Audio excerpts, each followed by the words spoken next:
Good morning, and even in these difficult, challenging days, we have to have some good news to report, and I am gratified as Mayor and on behalf of our entire team to report that we continue to make progress helping Toronto residents to get vaccinated as our best weapon in the fight against COVID-19. As of now, more than 6 million doses of COVID-19 vaccine have been administered by Team Toronto, and this is another important milestone as we go along trying to achieve various objectives in terms of the vaccination of Torontonians. And as we now confront Omicron, we continue to move as quickly as we can to ramp up third dose efforts in particular. We've increased Team Toronto's total vaccination capacity to more than 1.2 million doses per month. We're constantly working to add new vaccine appointments because we know that there is still strong demand for third doses. City staff have worked to add 8,500 new vaccine appointments in the city-run immunization clinics this Sunday and Monday. These 8,500 new appointments will be live in the provincial booking system tomorrow morning at 8 o'clock. We are now also rolling out fourth doses in the city's 10 long-term care homes, with the first ones being administered today at the True Davidson Acres in East York with the help of the Michael Garron Hospital. City staff will be working to deliver these fourth doses in the long-term care residences, the 9 other ones that we own, in the coming days. Team Toronto is also doing everything it can and will do everything that it can to help school boards and the province to safely return to in-person learning in our schools in 2 weeks. Throughout the pandemic, Toronto Public Health has worked to support in-class learning and help children and teens get vaccinated against COVID-19. Today, I want to outline the steps that are being taken to help get more education workers and students vaccinated over the coming days, an important contribution that we can and will make as a city to getting schools open again on January 17th, the date set by the province. The steps would be as follows at this stage of the game.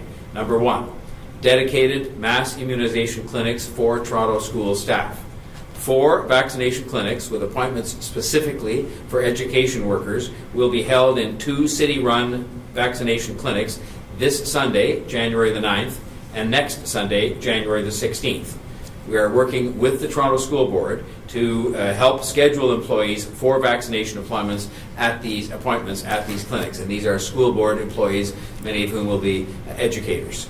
This effort will help more than 3,500 education workers get vaccinated as soon as possible in the City of Toronto. 2, school-based clinics. More than 27 clinics, including 22 Toronto Public Health clinics, are now planned to be held in schools over the next 2 weeks to help students, their families, and education workers get vaccinated. Team Toronto is working to add even more of these clinics, but as of this moment there will be 27, including 22 public health clinics, now planned to be held in the schools over the next 2 weeks. Hospital and Ontario health teams are working with the school boards to offer more school-based vaccination clinics in areas where vaccination rates need to be increased. Point 3, we will be redeploying Toronto Public Health staff to support additional school clinics. Toronto Public Health is redeploying staff from other areas to work on additional school-based clinics, which will be focused on vaccinating students and education workers at several schools as soon as possible. All of this work builds on the vaccination efforts underway over the last several months, and of course, in and of itself, the increase in capacity from 400,000 to 1.2 doses has hopefully, and I'm sure has, positively affected many education workers and families involving students in the school system. Since November 1st, Team Toronto held approximately 244 school vaccination clinics across Toronto.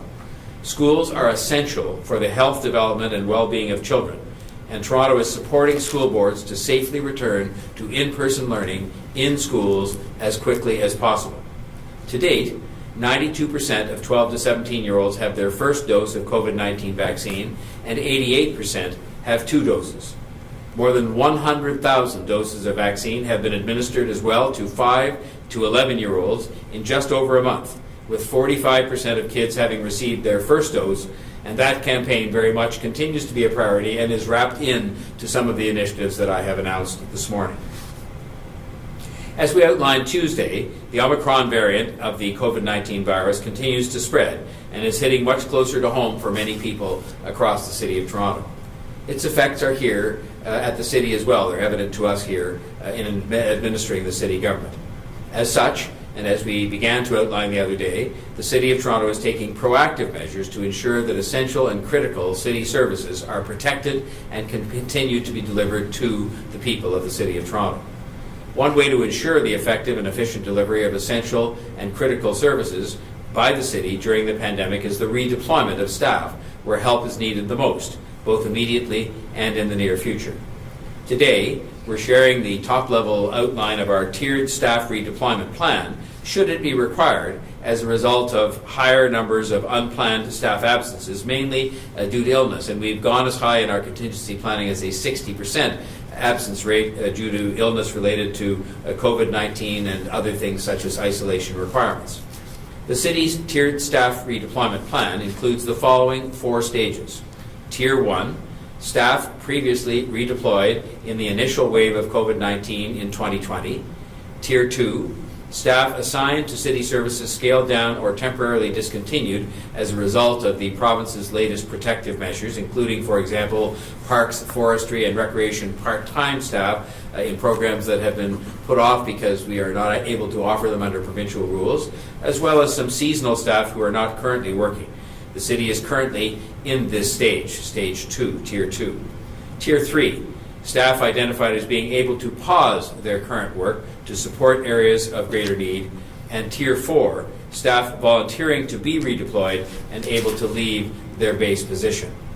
The triggers for Stage 3, then 4, will be based on increases in unplanned staff absences. Again, those absences mainly related to actual infection with COVID-19 or isolation required as a result of different factors or other similar circumstances.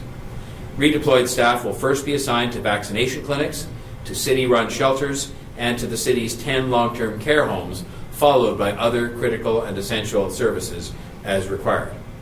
Already, hundreds of staff in these critical and essential divisions have been redeployed within these divisions to areas that require the most people right now.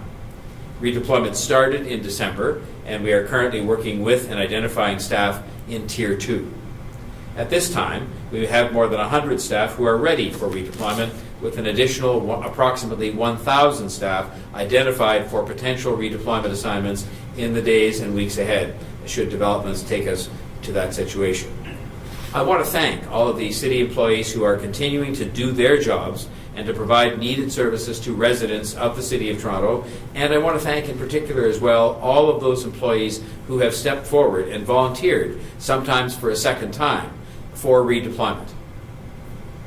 I've also confirmed that the outdoor winter recreational amenities introduced as part of our Welcome TO Winter Plan are continuing so that people have an opportunity to have safe outdoor recreational activities. And this is particularly in view of the fact that some of our indoor programs have had to be curtailed or canceled in light of provincial directives.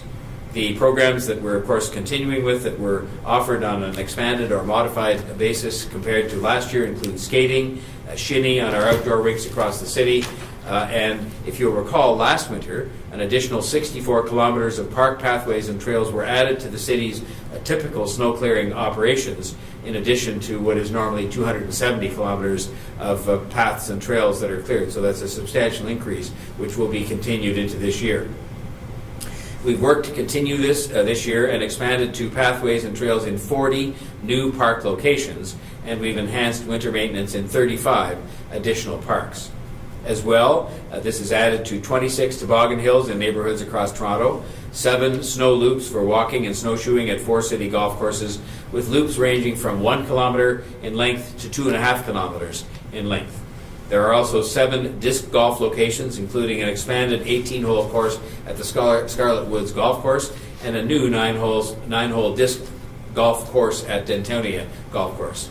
High Park car-free weekends will continue to allow for more walking and safe cycling within the park, and staff are working, weather permitting, to open ski hills at Earl Bales and Centennial Parks on January the 15th. I'm proud to be mayor of a city with a public service so committed and so dedicated to helping residents get through this pandemic. The stories I'm hearing, and some of which you are seeing on the news, but many of which you don't see, but I hear of them in the reports that I receive, of the courage and the dedication and the bravery of our first responders and others offering city services within our broader public service, are mind-boggling in terms of just how much they represent the dedication of people who themselves are fatigued. They're both fatigued and frustrated as you are with the pandemic as a whole, but also they're fatigued and frustrated because they've been working so hard in the presence of elevated conditions requiring their attention. The variant, the Omicron variant, has further complicated all of these things, and it has made those public servants anxious, but of course it's also made everybody in Toronto, all of the residents of the city, anxious. That said, I want to reassure Torontonians again that we are laser focused as a city administration on the continuation of essential and critical city services that people rely on across the city, and on our vaccination efforts. Our attention has increased on all of those from what was already an incredibly intense effort we were making successfully as a city to get as many people vaccinated as quickly as possible, with special attention paid to those who may find it more difficult to access vaccinations or may be hesitant to do so. And that now includes new initiatives that we have announced today to help our school boards and to help our schools get reopened, because this is a priority for us as well, and we join all of the people who want to see that happen on January the 17th to do whatever we can to make that possible. Toronto's emergency services will continue to respond to emergency calls without interruptions. It's important to repeat this so people know that even with some of these staffing challenges, we have plans in place to make sure that these services will continue to be available to people. Critical operations will continue so that, for example, safe drinking water continues to come out of the taps. It's something we often take for granted.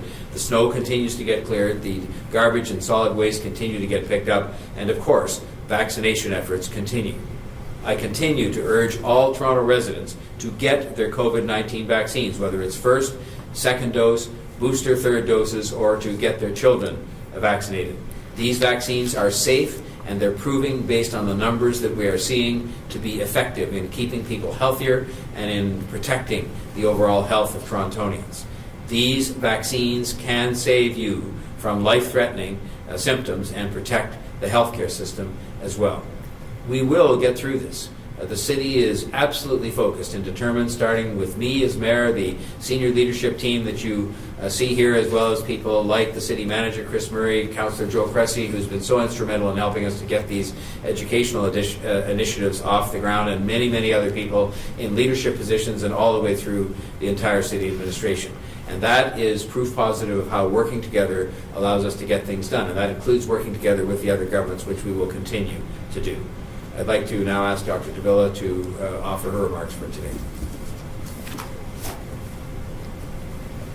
Thank you, Mayor Tory, and good morning. Over the past week, the team at Toronto Public Health has received a number of inquiries from both media and members of the public on the Omicron variant and the effectiveness of vaccine against it. On Tuesday, I spoke of the highly transmissible nature of the Omicron variant. I noted that many of us are experiencing how contagious this variant is firsthand, with friends, family, colleagues, and acquaintances contracting COVID-19 at an unprecedented rate. And given the degree of spread in the community, especially with nearly 90% of those 12 years of age and older with 2 doses of vaccine, we've received a number of questions, as of late, about vaccine effectiveness. We've read your social media posts and taken your phone calls asking about how could it be that after doing everything right, getting fully vaccinated with 2 doses, getting a booster dose, limiting in-person contacts, wearing a mask, and practicing all the public health measures, how could it be that you or someone you love has COVID-19? We are seeing both firsthand and in the emerging science that COVID-19 and the Omicron variant in particular is very, very difficult to stop. This virus will take every opportunity it has to replicate. According to the Public Health Agency of Canada, based on Ontario data, each Omicron case infects about 4.5 times more people than each Delta case. So we must continue to do everything we can to limit Omicron's spread, including vaccination and all of the self-protection measures that have served us well over the course of the pandemic. We know this makes a difference, and we're seeing this in recent scientific studies. As of December the 30th, in Canada, the majority of confirmed Omicron cases, or about 60%, were in unvaccinated people. And studies to date are showing good vaccine effectiveness in the range of 70 to 78% against hospitalization due to Omicron infection after receiving a third dose of vaccine. So as the Mayor just said, getting a first, second, and third dose of vaccine when you're eligible is essential. And I encourage you to get the vaccines you're eligible for as soon as you can. It can help to decrease your risk of infection, and should you get COVID-19, it reduces the severity of the disease. I want you to think about driving for a moment. If you drive, there are many steps that you take to reduce the likelihood that you'll find yourself in a motor vehicle accident. Things like watching your speed, driving for the weather conditions, keeping your vehicle in good working order, turning on your lights to make sure that you're visible to others. Alone, any of these measures will help. Used together, they significantly reduce the risk that you will experience a car accident. For months, I've been encouraging all of us to follow what we call measures of self-protection. These measures are like the road safety measures I've just described. With Omicron and its ability to spread from person to person, the measures I'm asking you to take include things like reducing your in-person contacts as much as possible, wearing a well-fitting, high-quality mask, the best quality you can get, washing your hands, staying home when you're sick, completing your daily screening before you leave your household, and staying home when you're ill. Remember, doing one of these things alone will help to reduce your risk. Do all of them together, and the likelihood that you will contract Omicron is significantly reduced. Getting fully vaccinated against COVID-19 is like wearing your seatbelt. You can do everything right and still be in a car accident through no fault of your own. But wearing your seatbelt could save your life. In a similar fashion, that's the power of COVID-19 vaccination, especially the third booster dose. It's like your seatbelt. It could make your illness less severe. It could save your life if you contract COVID-19. So I'm asking you to recommit to doing all that you can to keep yourself, your household, and your community safe. Toronto Public Health, we will do everything in our power to ensure that vaccine is available and as accessible as possible. And as the Mayor said, together we will get through this. I'll now turn it over to Chief Pegg to deliver his remarks. Thank you, Dr. Davila, and good morning. I'm pleased to report that each of our emergency and essential services continue to operate without interruption.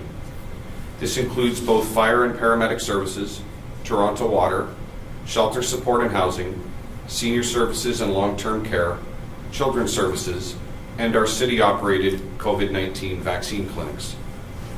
Each of these teams continues to do an exceptional job of managing through the challenges associated with increased numbers of staff being unable to report for duty as a result of COVID-19. Yesterday, our emergency and essential services operated with an average unplanned absence rate of 13.7%. Between December 23rd and January 5th, those same emergency and essential services operated with an average unplanned absence rate of 11.5%. Our team continues to implement their respective mitigation plans effectively, thereby ensuring that these essential services continue to be delivered across the city. From a citywide perspective, yesterday we operated with an average unplanned absence rate of 11.1% across all the city divisions, with the exception of agencies that include Toronto Police and TTC. Our COVID-19 Strategic Command Team continues to convene every day in order to ensure that all aspects of our citywide response to the pandemic remain responsive and effective. As both Mayor Tory and Dr. Davila outlined, our vaccine clinic operations remain strong, and we continue to administer vaccines each day at the maximum possible rate. While unplanned absences do impact our vaccine clinic operations, our clinic operations team continue to manage and respond effectively and have robust contingency plans in place. There is no doubt that the challenges associated with the Omicron wave of the COVID-19 pandemic are both challenging and exhausting, but Toronto continues to meet those challenges as they come.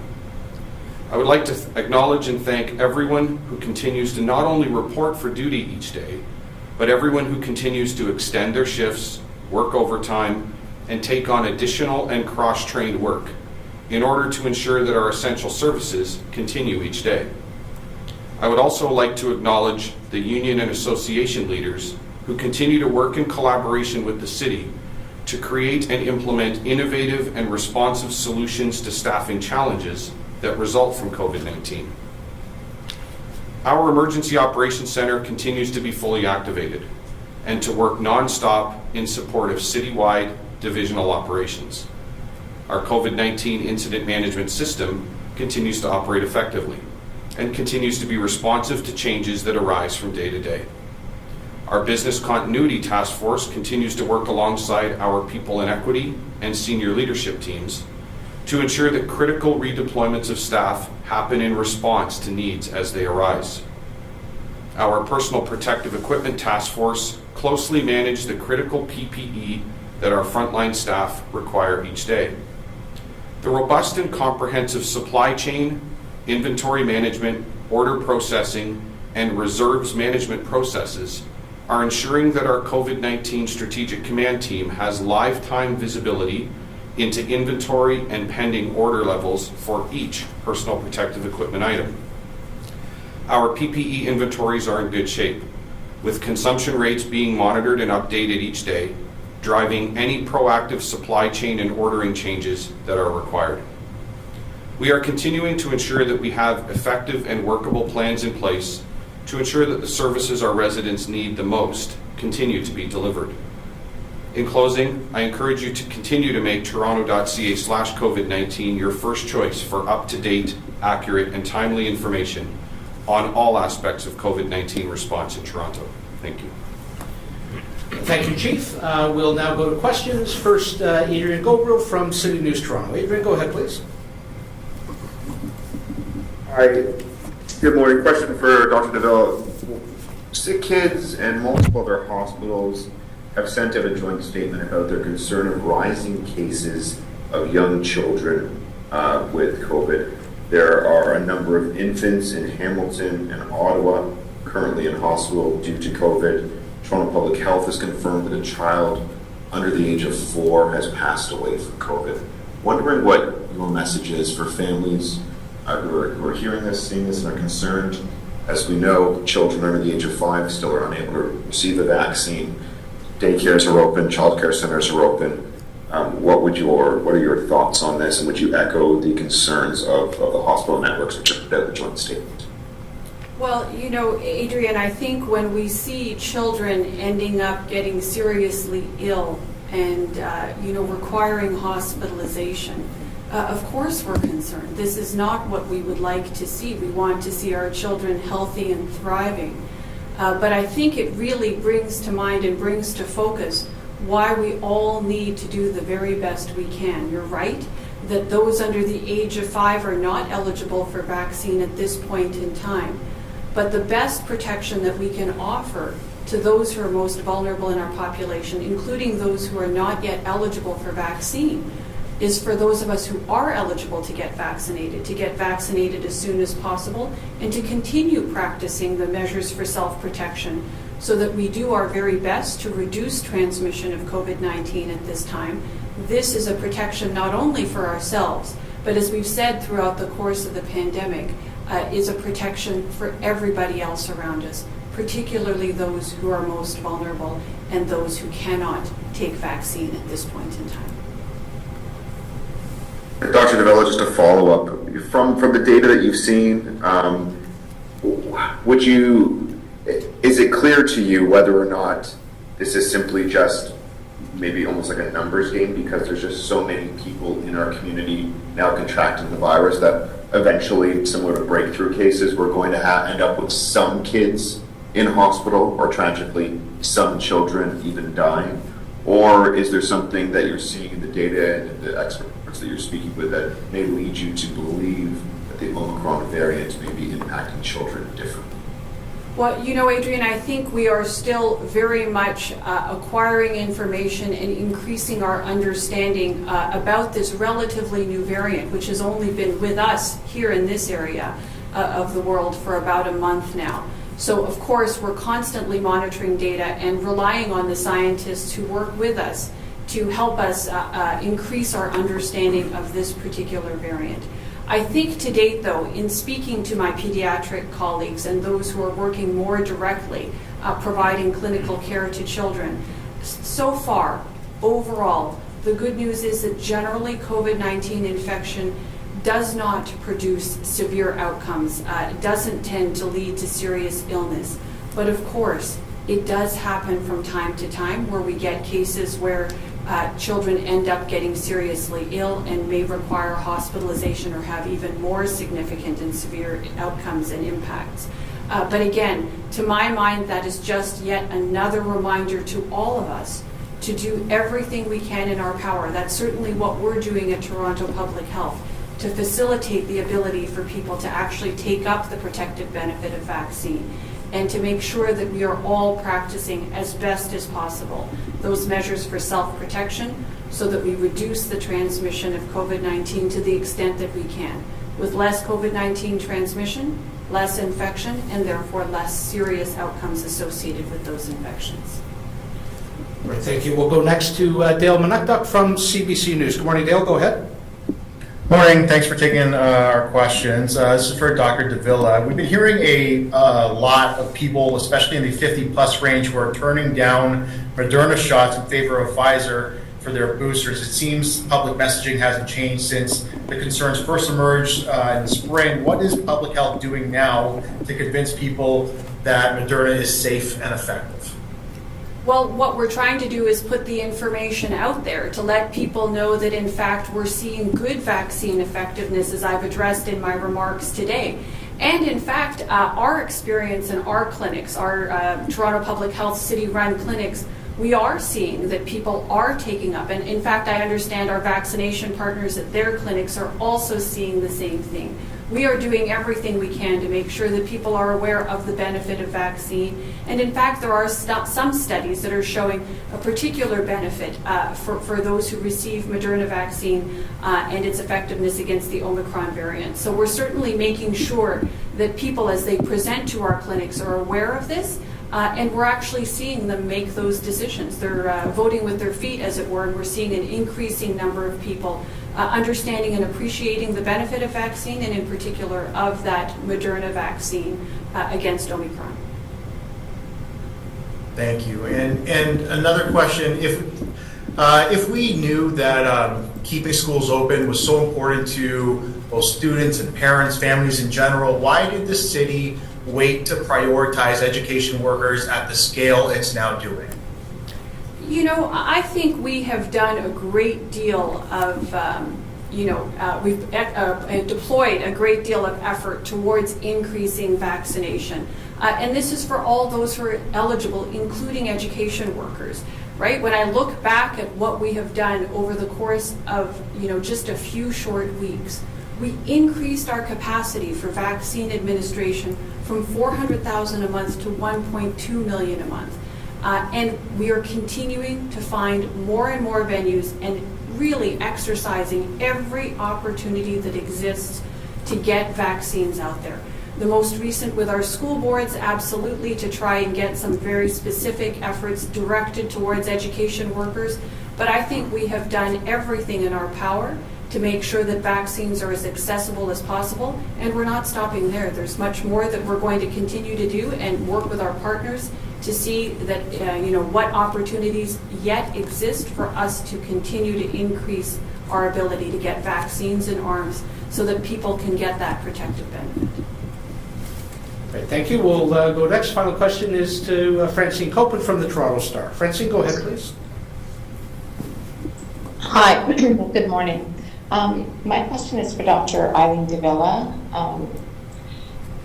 Now, you mentioned that the medical community is still collecting information on the impact of the Omicron variant, but from what you know, based on what you've been able to collect so far, is it acting differently when it comes to children? Are more children getting infected? Is the disease more serious now in children with this Omicron variant?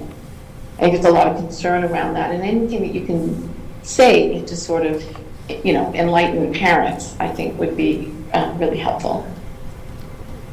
So, Francine, I think that we have heard from our clinical partners that we are seeing a little bit of an increase. I think there is much more that needs to be done to better characterize what exactly they're seeing and what might be underlying that. But that being said, I have to keep coming back to the core message, which is that the best thing that we can do, particularly to protect young people who are not themselves eligible at this point in time for vaccine, is for the rest of us to get vaccine. There are many of us who are eligible and who have yet to take up the opportunity to take vaccine. We are working really hard here at the city, along with all our vaccination partners, to make opportunities as available as we can to these individuals. So I would just encourage people, please, find the way to get vaccinated. And if you're already vaccinated, help somebody who you know is not yet vaccinated to get vaccinated. Continue to practice the measures for self-protection. This is what we can do to best protect those who cannot yet get vaccinated at this point in time, and those who are most vulnerable to serious outcomes associated with COVID-19. My follow-up question, I think you addressed this a little bit at the beginning of the question period, but are we in fact looking at a numbers game? Is it because we're seeing so many people infected that we're seeing more kids being hospitalized, or is there any indication that it could be something else, that it could be something to do with this particular new variant? So, Francine, I think that's what has yet to be completely sorted out. Clearly, the more transmission we see in the community, the more infections there are, and the greater the likelihood that some of those infections, just by sheer volume, as you're implying, will have more serious outcomes. But I think there is still much for us to really understand in respect of the Omicron variant. As I mentioned earlier, it's only actually been with us in this community for a few weeks. And in fact, it was only identified in the world in mid-November, if I've got my timing correct. So we're only talking about a variant with which we've lived for a few weeks now. Much learning that yet has to be done. And certainly we're going to keep up with that and make sure that our new knowledge, the knowledge that we acquire, is infused into the work that we do, whether it's within the realm of public health or within the clinical and healthcare setting. All right, thank you very much. That concludes all the questions we have for today. Thank you for joining us. Please stay well.